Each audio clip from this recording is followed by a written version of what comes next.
Bueno, entonces, profe, continuamos con la exposición del primer capítulo sobre los conflictos. Ya viene exponiendo nuestro compañero Juan Camilo la primera parte como la introducción. Entonces, continúo yo con esta parte importante que es sobre los actores externos que influyen pues en los conflictos que existen. Entonces, tenemos en cuenta que los factores externos desempeñan un papel crucial en los conflictos internacionales porque influyen de alguna manera en las dinámicas, en los alcances y en la resolución de estos conflictos.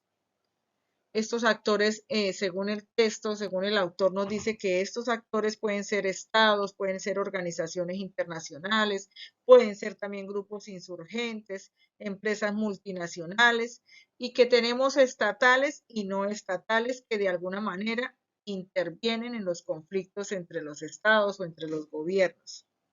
Dice que el papel de estos actores pues que varía, que puede variar ampliamente porque tienen impactos positivos o negativos.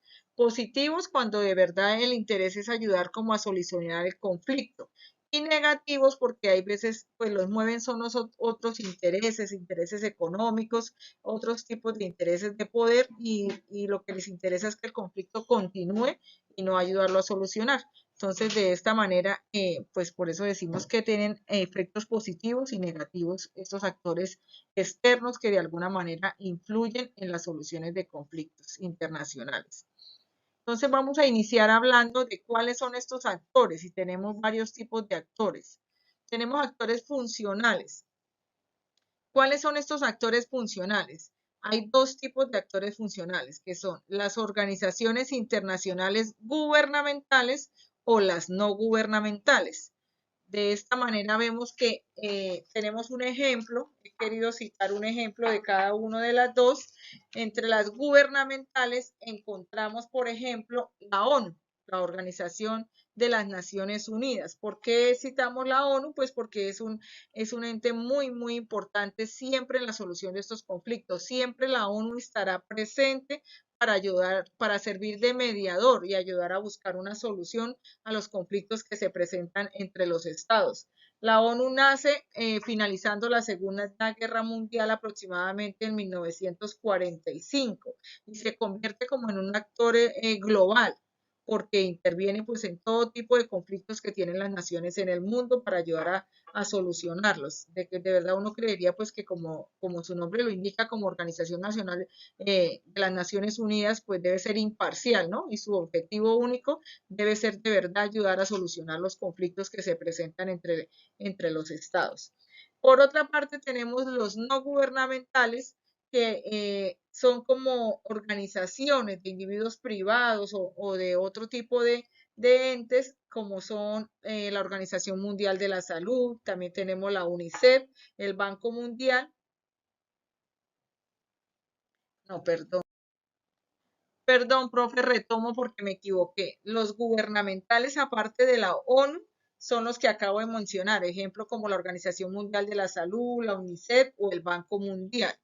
Los no gubernamentales quise traer a colación la Greenpeace, que es una ONG ambientalista que realiza campañas en todo el mundo por temas como la agricultura ecológica, los bosques, el cambio climático, va en contra del consumismo, va como en contra de del contrapoder, el desarme y la paz, a favor de la paz. Entonces, quise citar esta organización, podemos decir así, Greenpeace, que es no gubernamental. Por otro lado, continuamos con los actores territoriales. ¿Qué son los actores territoriales?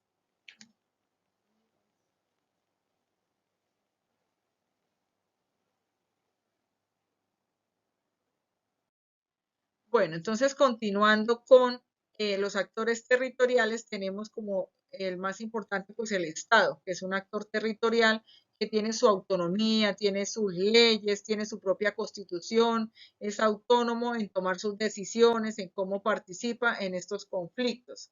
De alguna manera hay algunas formas en que estos actores externos, es decir, el Estado puede influir en los conflictos internacionales. ¿Qué tenemos ahí? Como unas características. La primera, mediación y facilitación. ¿Qué hacen estos actores externos? Pueden actuar como mediadores neutrales para ayudar a las partes en conflicto a encontrar una solución pacífica. Pueden facilitarse para el diálogo, proponer soluciones o trabajar para conseguir un consenso entre las partes en conflicto. Como por otra parte tenemos el apoyo militar y financiero. Los estados también pueden proporcionar apoyo militar directo a una de las partes en conflicto. Les pueden suministrar armas, pueden hacer entrenamiento, los pueden asesorar en todo lo que es el tema militar. De alguna manera brindan un respaldo cuando toman partida, cuando toman parte a favor de uno de los estados en conflicto. Por otra parte, tenemos la imposición de sanciones. Los actores externos pueden aplicar sanciones económicas o diplomáticas contra una de las partes en conflicto y de esta manera buscan presionarla para llegar a una solución, para como de alguna manera acorralarlos, es lo que hacen para que previendo estas sanciones, pues los estados entren como a solucionar los inconvenientes y no se vean acreedores a estas sanciones que casi siempre pues son económicas o políticas y pues los afectan muchísimo. También pueden brindar ayuda humanitaria. Estos actores externos pueden proporcionar asistencia humanitaria a las poblaciones afectadas por el conflicto. Siempre vemos cuando hay un conflicto entre naciones cómo llegan las ayudas humanitarias que están pues de alimentos, medicinas, hasta brindar refugio a las personas que están en medio de la guerra y de este conflicto. Tenemos intervención humanitaria. En casos extremos, los actores externos también pueden intervenir militarmente con el objetivo único y exclusivo de proteger la población civil, las vidas de las personas, para que no se presenten pues esas atrocidades que ya hemos visto en el pasado, que no se presenten genocidios. Esta es otra forma de intervenir el conflicto y hay estados que lo pueden hacer, los estados que son potencia y se consideran fuertes militarmente, pues lo pueden hacer y ya ha ocurrido en el pasado. Tenemos diplomacia y presión política. Los actores externos pueden usar la diplomacia y la presión política para tratar de influir en las decisiones de las partes del conflicto. Esto puede implicar pues que se llegue a un tipo de negociación, que hayan como cumbres internacionales o que hayan acuerdos diplomáticos para de alguna manera cesar el conflicto. Tenemos el fomento del diálogo y la reconciliación. Los actores externos pueden promover iniciativas de diálogo y reconciliación entre las partes del conflicto, pues es muy parecido al anterior. La idea es trabajar para superar esas diferencias o lo que está generando la guerra y el objetivo primordial es conseguir la paz. Siempre el objetivo primordial será ayudar a conseguir o servir como puente para llegar a la paz. Apoyar a grupos insurgentes. También puede llegar a ocurrir que un Estado, como actor externo, como actor territorial, decida proporcionar apoyo a un grupo insurgente o rebelde en un esfuerzo por derrocar un régimen existente o cambiar el equilibrio de poder que está generando este conflicto. Por otra parte, tenemos los intereses propios.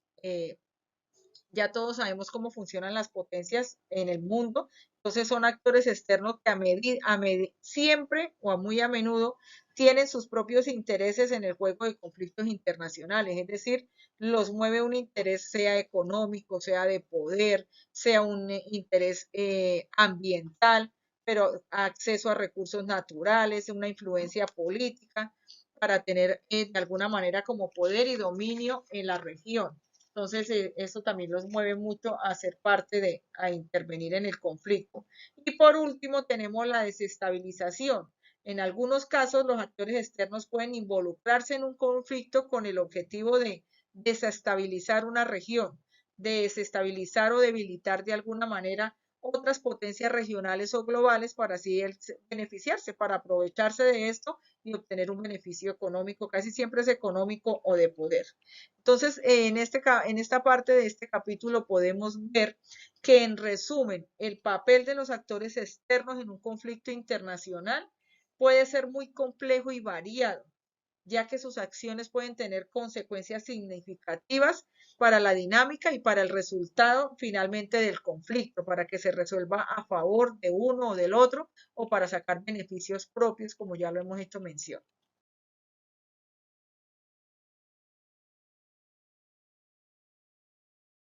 Bueno, entonces continuamos con nuestra siguiente diapositiva, que es de acuerdo a lo que nos dice nuestro autor Max Scheber, que habla de 3 teorías que apoyan el papel de las instituciones internacionales para evitar las guerras estatales. Entonces, en primera instancia tenemos el institucionalismo liberal. ¿A qué hace referencia? A las instituciones que proveen la clave para superar los problemas. ¿Cuáles instituciones?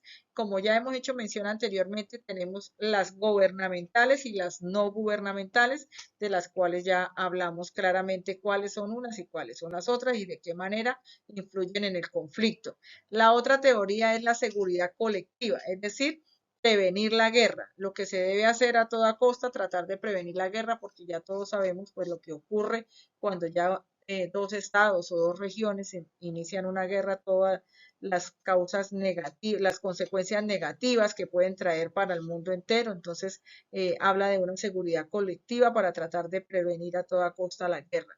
Y también nos habla de una teoría crítica, que es el interés propio de los estados. ¿De cuáles estados? De los actores externos, de los que venimos hablando todo el capítulo. Que a veces estos estados pues tienen intereses propios como políticos, económicos, ambientales, y eso los mueve quizás a no querer prevenir la guerra, sino porque pueden salir beneficiados de la guerra, como ya hemos hecho mención anteriormente. Entonces, este autor nos afirma que las instituciones internacionales son el escenario para representar las relaciones de poder. Es un escenario perfecto para eso, para demostrar el poder, sobre todo las potencias que ya conocemos en el mundo, como Estados Unidos, como Rusia, como la China, bueno, todos más o menos sabemos, y nos habla de supervivencia y de seguridad.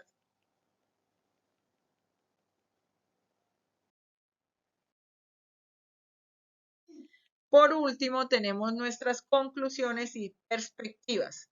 Aquí decimos que el poder de las naciones descansa en 4 pilares.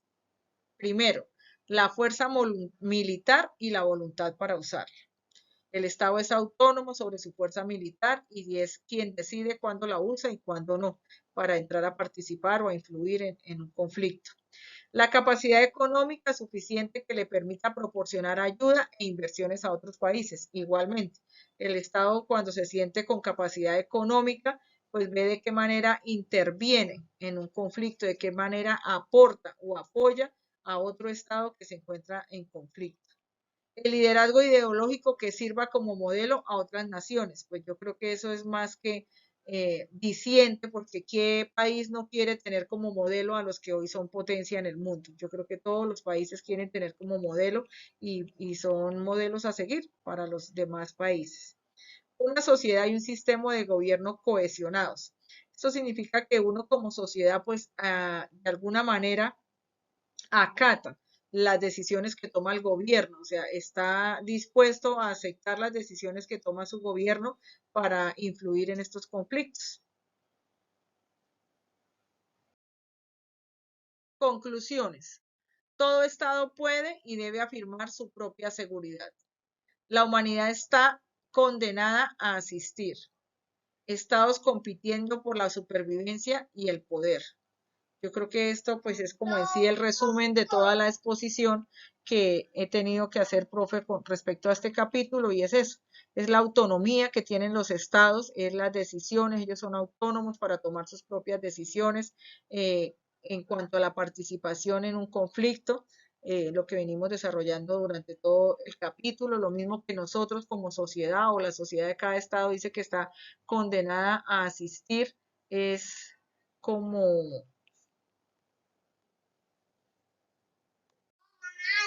la humanidad, ¿qué quiere decir, profe, que la humanidad está condenada a asistir?